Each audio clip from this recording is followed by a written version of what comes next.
Azeroth, a history, is recorded in Treaty 1 territory, the traditional territory of the Anishinaabe Cree, Oji Cree, Dakota, and Dene peoples, and the homeland of the Métis Nation.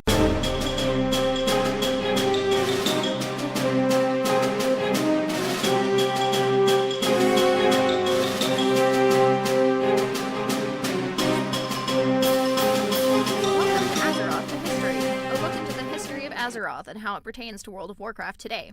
I'm your co-host, Bam Bam Anderson. And I'm your co-host, Winona Cassavant, aka Senppai, with 2 P's. So, remember how I told you about, the old gods last time? I do. Yeah. In that, I mentioned the Pantheon and the Titans. Yes. I'm gonna meet all the Titans. My mind's gonna be blown with Titans. Kind of. I didn't go into every single little detail about each of them.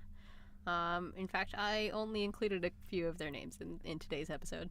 That's okay. You know, I took a class on Greek mythology, and they didn't even cover half of all the gods, because there are so many. There are a lot of Greek gods, and a lot of Roman gods. Well, I guess they're the same thing gods. with just different names. Yeah. They're like, hold on, no, let's change everybody's name except for Apollo, because he's cool. He can stay the same. Oh my god. You're right. I never noticed that before. It's what happens when you minor in classics. It's what happens when you don't go to university. And you instead take trades. You know what? When is knowledge about this kind of stuff actually going to serve me? When is knowledge about World of Warcraft ever going to serve me? The key is that we're studying what we love. Yay! Oh, I love it. So today we're going to talk about Sargeras and the Pantheon. Sargeras' history with the Pantheon is a little bit interesting, and that's what we're going to get into today. Not all of Sargeras' history, though, because he is kind of a big deal. Kind of a big deal. Just kinda. That is also sort of meant as a pun, because he is also very large of a being. Like, he's bigger than the planet. Oh, that's amazing. Is it actually? Or I'm not gonna lie, the first thing I thought of was like, oh my god, you know that dude can put away snacks. So, I wonder what kind of snacks he puts away. All of them, really. You can just have some of everything. There's a lot of tummy room, I'm guessing. I mean, I don't think he's going to be getting very many snacks anymore, but we'll get into that. We'll get into that reason. So the Pantheon are the keepers of the universe who actually shape the worlds that they visit, and they're searching for others of their kind. Aman'Thul was the first to awaken, and he set out into the Great Dark Beyond, which is what they call space. It's space. To find others like himself. And I don't know if you've watched the Guardians of the Galaxy movies. I have definitely seen the first one. Okay. Well, he's kind of like Ego in the second one, which you're gonna have to watch. I'm sorry, I gave something a little bit away about Guardians of the Galaxy 2. It's been out for a while. I am trash. That's fine. It's very possible that I have seen it and I just don't remember. It's a really good movie.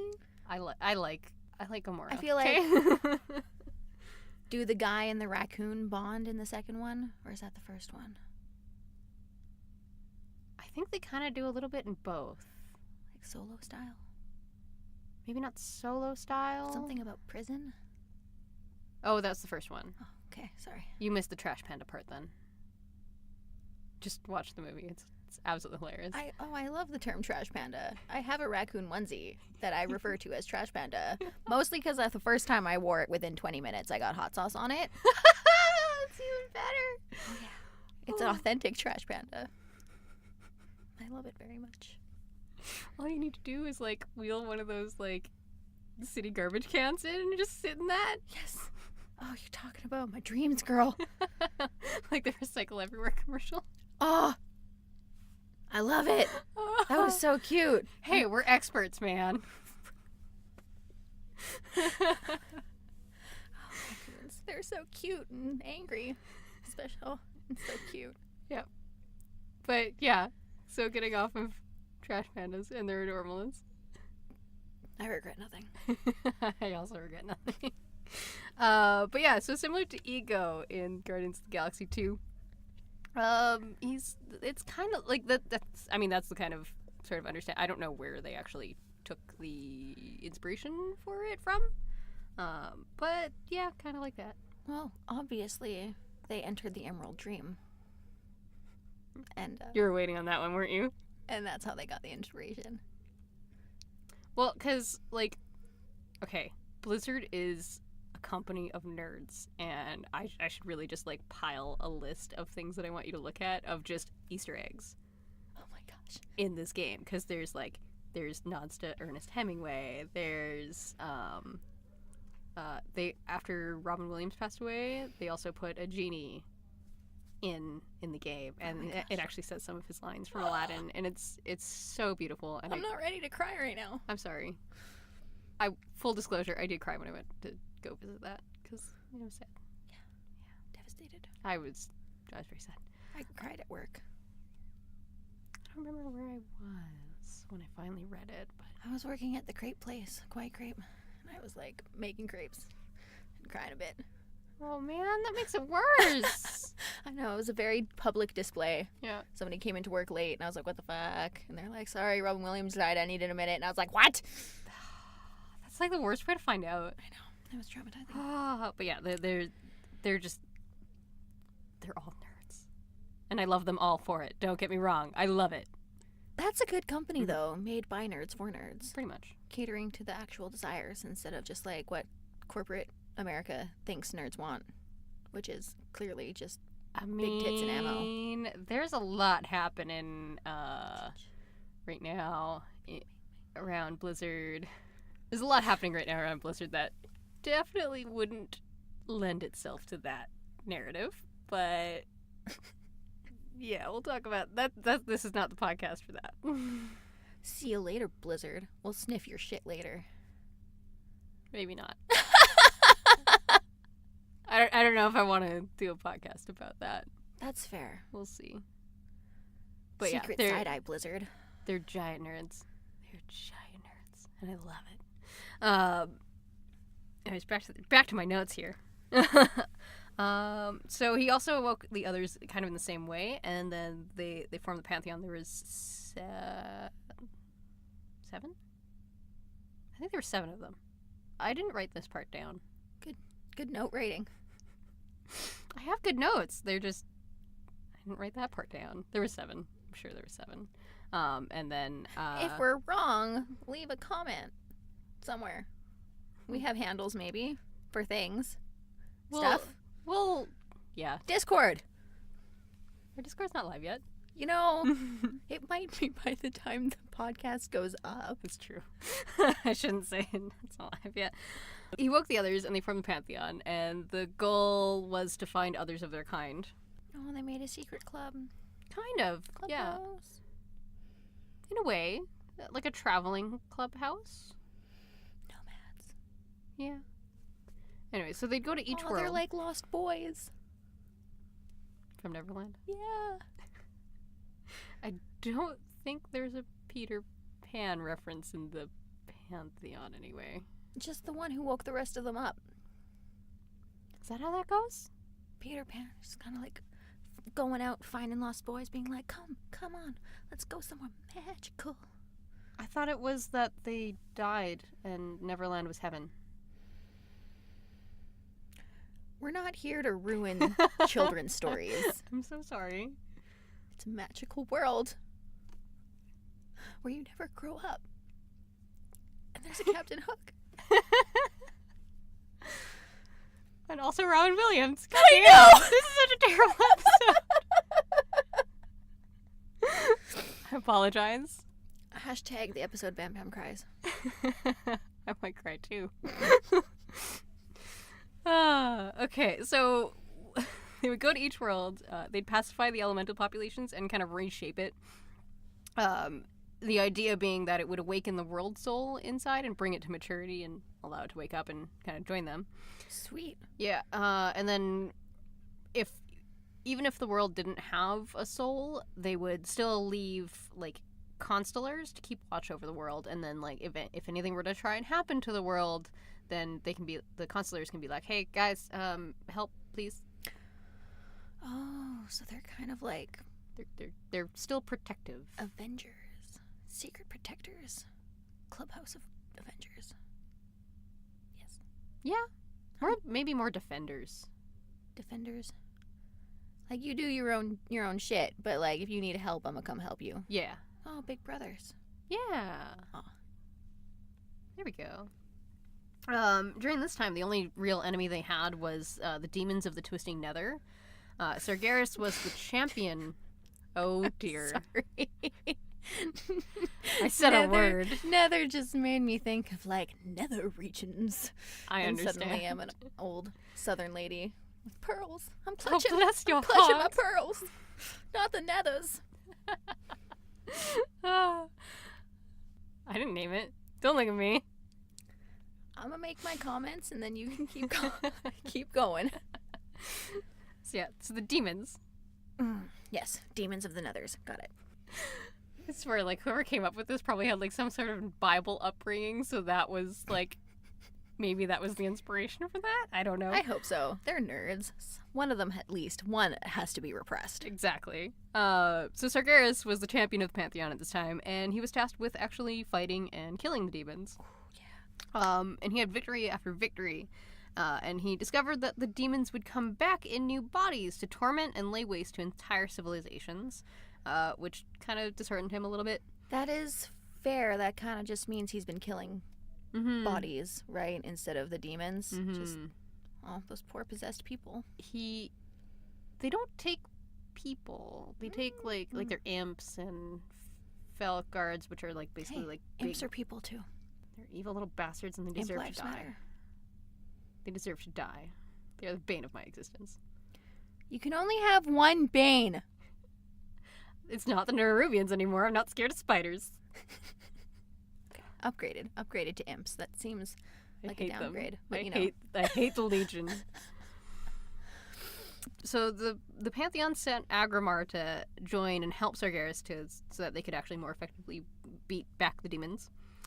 While they did this, it kind of gave Sargeras a way of, like, just kind of studying the Twisting Nether and kind of learning how to manipulate. Go ahead.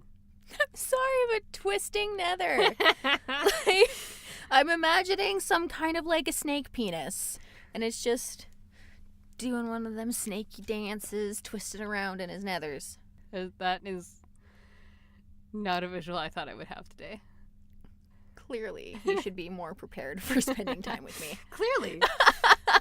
It's going to get worse because he also learned to manipulate the energies. Yeah, go ahead. Make your joke. Oh, that's just nice. I don't need to make a joke about that at all. It's perfect on its own.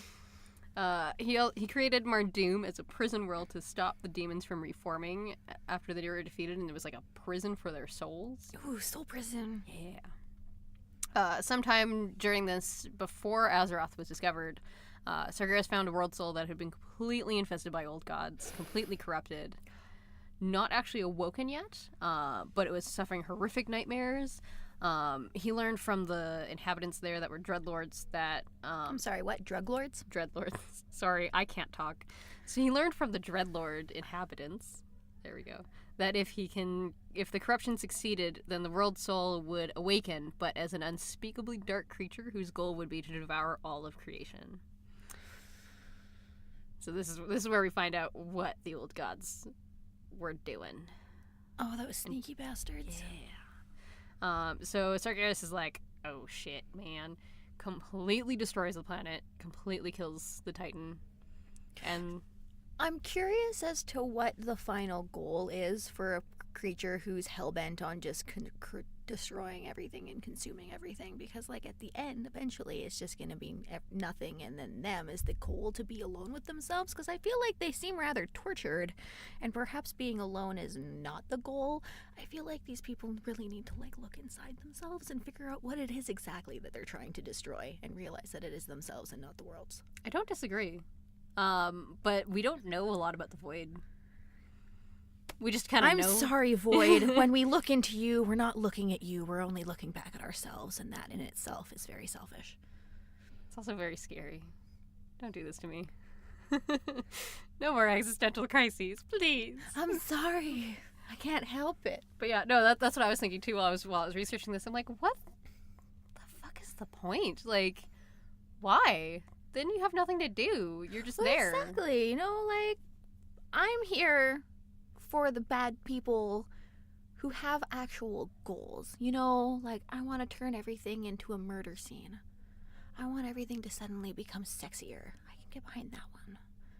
Did I choose the wrong podcast host? Because I'm heartbroken. you're talking about murdering. I'm like, I'm sitting right next to you. In a public library. There are windows and recording equipment. This is a terrible place to commit a murder. That's true. Also, a lot of foam on the walls. And it would just soak all of the blood up. Like, Yep. I'm smarter than that. Okay. And have no designs on murdering you Okay, thank you. or anyone. That makes me feel a lot better. Thank you. I have evil powers, but I use them for good. Okay, good. So after he destroys the planet, he goes and he finds the rest of the Pantheon, and he's like, hey guys, like, this happened. I just wanted to let you know, like, we gotta, like, get on top of this. No big deal, Yeah. but, like, murder planets. And, I mean, I understand why he did it. They didn't react very well. They were like, we probably could have saved that planet had you not done that, but now we can't. So he got really, really depressed. That's the best way I have of putting it, because that's how I do it. That seems very American. Sorry to We're- American fans. We're Canadian. I know, that's my point. I'm depressed too. Oh, not the depressed. I'm Oh. thinking the kill first and figure out if you could save it later. Oh, it was more that, like, Okay. it was beyond saving. Mm. From all the descriptions that I had read, it was like, it was dead. Then maybe the Pantheon should consider a buddy system so that more than one goes to experience different things, and then there's always a second eyewitness to be like, nah, man, nah, that shit was broke. Yep, and that's why he had Agramar, but they had kind of separated at that point to, like, kind of double their coverage of the Great Dark Beyond. The key is to not split up. Yeah, If Scooby-Doo has taught us anything. that is so true. Yep. Anyway, Damn it, they Shaggy. didn't believe him. He got depressed. That's real sad. We have pills Yeah. for that. Well, not in the Great Dark Beyond. So he went into an isolation, and Agramar continued their work of killing the demons. While they were doing that, Agramar found Azeroth, which was, again, the most powerful world soul that they'd found yet. Realized that it had been claimed by the old gods, but the Titan was still safe. It wasn't corrupted, Just in time. like the other one, the other planet that doesn't have a name. Nameless planet. We'll call it Steve. Red shirt planet. That's a joke that I don't understand, but I thought you'd like. I can't believe you made a joke that you don't understand. Also, I'm of the next generation. So everyone died in next gen, not just red shirts. Well, it's because clearly people caught on to the fact that just don't get attached to people with red shirts, and then that's just murder for the dating scene. I mean, Scotty didn't die. He was a red shirt. Yeah, but he doesn't beam people up either. I know that's a lie. I've been lied That's to by true. the media. Yeah, that's true. Also, it's not Luke, I am your father. It's just, I am your father. But how do you know who he's talking about? You can say, I'm your father, and people are going to be like, Because he's talking to Luke. He's like, "Hey, but when you're quoting it, you need to throw the Luke in so people get the reference. no, you just do the breath noises. Is that not right? That didn't sound right. I appreciate the help, but Tune in next week for Bam Bam making terrible sound effects. he and Eonar convinced the rest of Pantheon to try and save the planet from the corruption, and like actually save it instead of just like, oh yeah, we're just gonna kill it. Well, Like, especially Azeroth. I mean, everybody knows that one. It's that's got a where we history are. about it. well, not we are, but that's where my night elf is, and my death knight. Mm. I love my other alts. Lots of knights. Yeah. Homonyms are fun. Dork. So this is when they create the Titan Forged, and the Keepers, and because they don't want it. So one thing about the Pantheon, like the Titans, they are fucking huge, like bigger than a planet huge. Yeah. More snack monsters. Yeah. So they create the Titan Forge so that they don't have to like go and possibly destroy the planet that they're trying to save. That's legit. Yep. And then they banish the elementals as they have before. World settled into harmony, which we know. Sargeras, while he's kind of off in his isolation, he decided it's his job to save the universe, but by destroying everything. But how is he going to do that? Because he needed an army. Can you guess where he was going to get the army? Emerald Dream? No. The Well of Unknown? No. He does utilize that a little bit later, but no.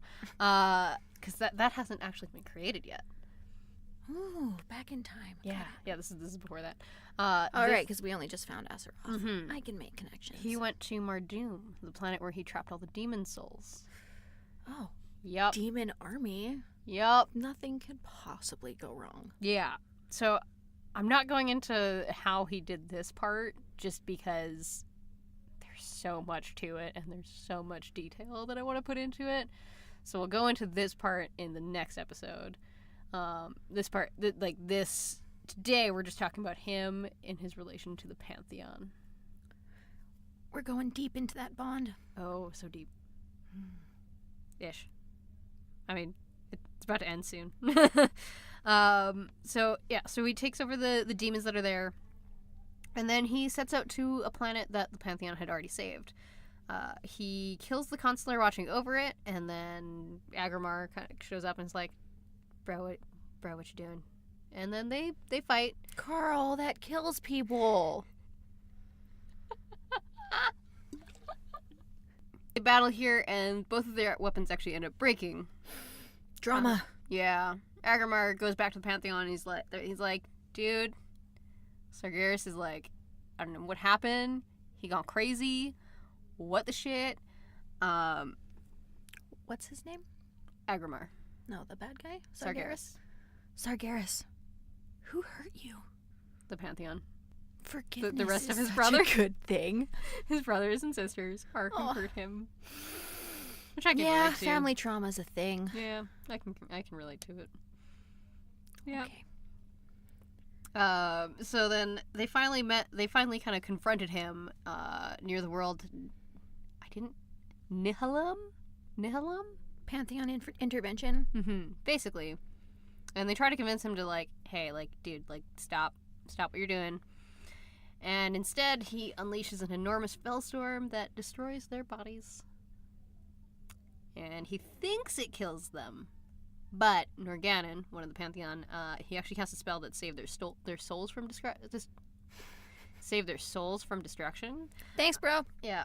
And they were flung out into the cosmos, and then he celebrated his perceived victory and recruited the Eridar from Argus into his legion, and then set out to find Azeroth before the Void Lords did, and just pretty much wreaked a path of destruction on his way.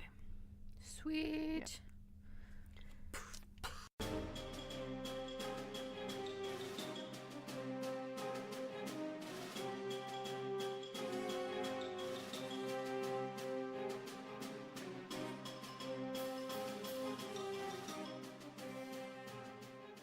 Hey guys, just wanted to touch base with you before I get on with the episode here. Aren't you having fun? It's good. That's good. So first of all, I'm recording this part at home a little while later. This isn't going to be how we're going to do it in the future. We're going to be doing it together in the booth, but I wanted to get the recording done for these episodes and then worry about some of the other stuff later. And some of that other stuff is our Patreon. So we have our Patreon live over at patreon.com/senppaiandbambam.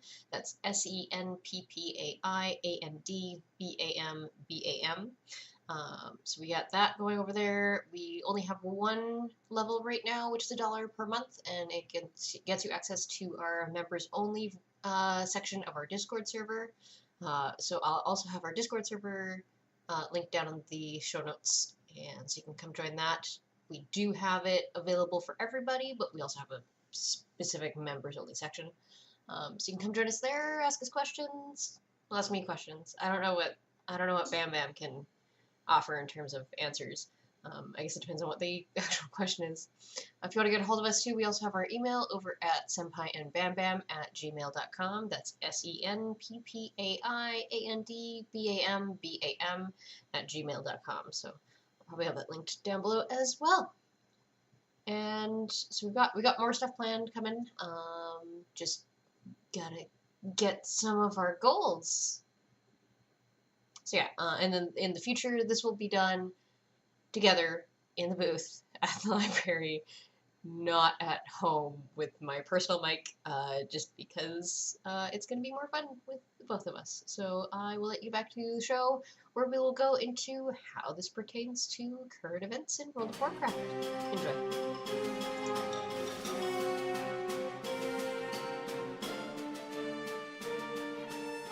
So this is all in the past. What does this have to do with now? What does this have to do with now? Yeah. Inquiring minds want to know. I mean, I do, anyway. And I'm going to tell you about it. It's be easier for me if I pretend to get interested. Most of Azeroth citizens don't actually believe that the Titans exist, or existed.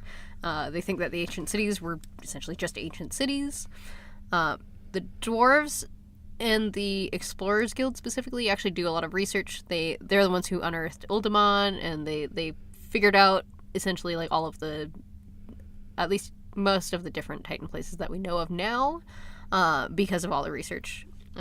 We know of Uldum because of them, beneath Daenerys, which also became another zone in Cataclysm. We know of Ulduar beneath the Storm Peaks because of them. The ancient libraries in Pandaria, or underneath Pandaria. Oh, ancient libraries sound so fun. Yeah. I wish our ancient libraries were still around. I'd go to Alexandria in a heartbeat. I totally knew you were going to say that. It's the best one. I understand. Yeah, I get it. It's fine. Okay. And then Uldaman beneath the Dwarven Home, and then Uldir underneath Zandalar, which we have now dealt with. Done dealt with that. Khun is dead. Yeah. When we're actually getting our Heart of Azeroth, there's a Matron of Vitality impaled on the wall who also mentions a few other old things that we haven't actually encountered in game yet. And then she kind of like breaking and she just repeats old. So there's probably going to be more, guaranteed. The Keepers are still around, as are the Dragons, all set on destroying the old gods' corruptions, as are the players, us. I should say not all of the dragons are actually on board with that plan, but most I was going to of say, them. I'm pretty sure I remember there being a black dragon who is not cool. Most of the black dragons that are not cool, but there's some other dragons. There's some other black dragons who are cool. Well, I'll vouch for. Like, that's pretty racial. We'll tell you about them later, because there's also some stuff happening with them that I don't know how it's gonna end. That it's very open-ended right now. I'm like, oh, I'm waiting for it to happen. I'm so excited for it to happen. Dragon sub-story. Mm-hmm. In Ulduar, we learned that the planet has a failsafe. There's a reorigination array, or reorigination drive in Uldum, which is basically kind of like a big-ass reset button for the planet. When we fight Algalon, he runs planetary diagnostics, and if there's enough corruption, he's going to order the destruction of the world and basically reset it back to a blueprint of what it is, of what it's supposed to be. Cool. Hard reset. Yeah. Sweet. Yeah, which also means killing everybody. Probably You know, also. I would think also the dragons too. Oh, man. Yeah. I mean, Jesus God did that once. It's a thing. Noah's Ark? Yeah. Okay. I think this is a little bit more destructive than that. Maybe it's less wet.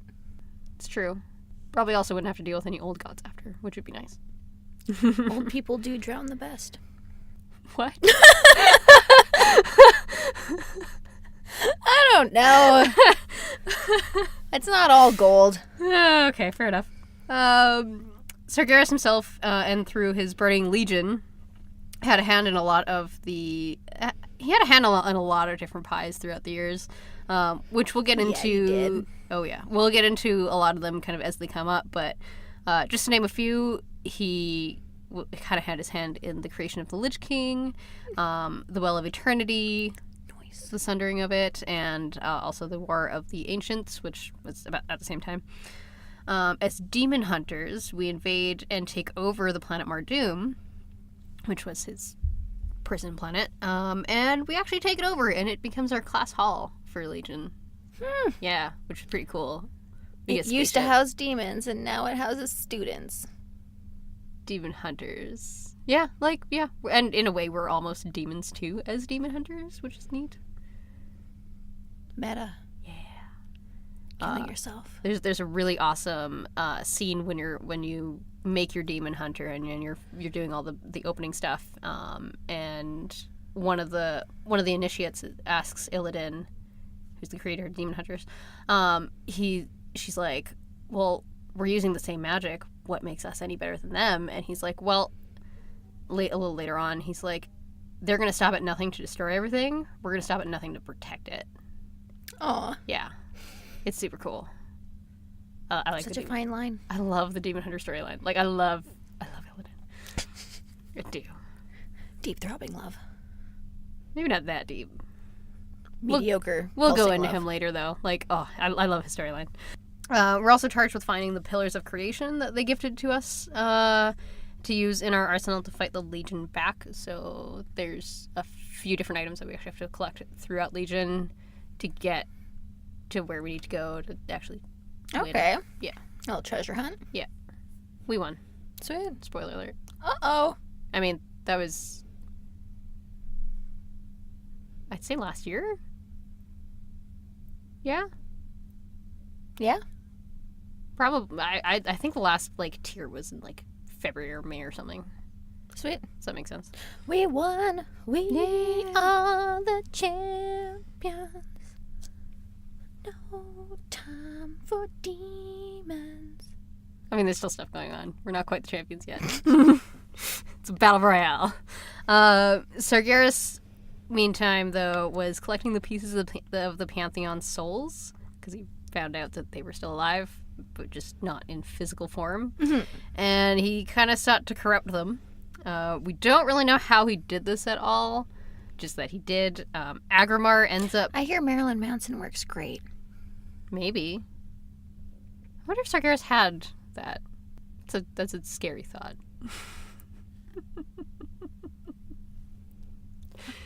The best at corrupting youth. Is he Worked that on much of me. corruption, though? Depends who you ask. Well, I mean, if you ask old people, And yeah. also, 10 years ago, I feel like that answer would have been a little bit more relevant. Oh, yeah, definitely. Now he's just like some old dad who used to do drugs. He's not actually has kids. But I was when going to you say, look at is he him- actually a dad? No, but when you look at him, you're like, oh, goth dad. He totally does look like a goth dad. I'd be his kid. Who wouldn't? Really? Nobody I want to know. Pretty much. Yeah. So he imprisoned them in Argus, except for Aenar, who managed to stay hidden. Agramar ended up falling to the corruption, and he actually becomes the second last boss of the Antorus raid. And then in Antorus, we also fight the soul of Argus, the planet Argus, which is similar to Azeroth, but we don't have to fight Azeroth Okay. yet. Maybe. I don't know. Question mark. That's something that we'll find out soon. No, not Ooh. soon. That'll Eventually. That'll be a long time down the line.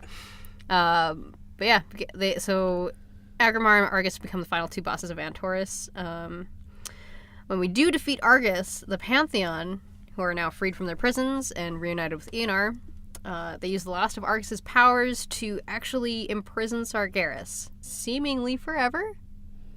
That seemingly makes me raise my eyebrow. Yeah, I mean, from what I can tell at this point, probably, but I don't know yet. And Illidan is actually his jailer. Ooh, snap. Yeah. Oh, I love Illidan. I can't wait to talk to you about Illidan. You have no idea.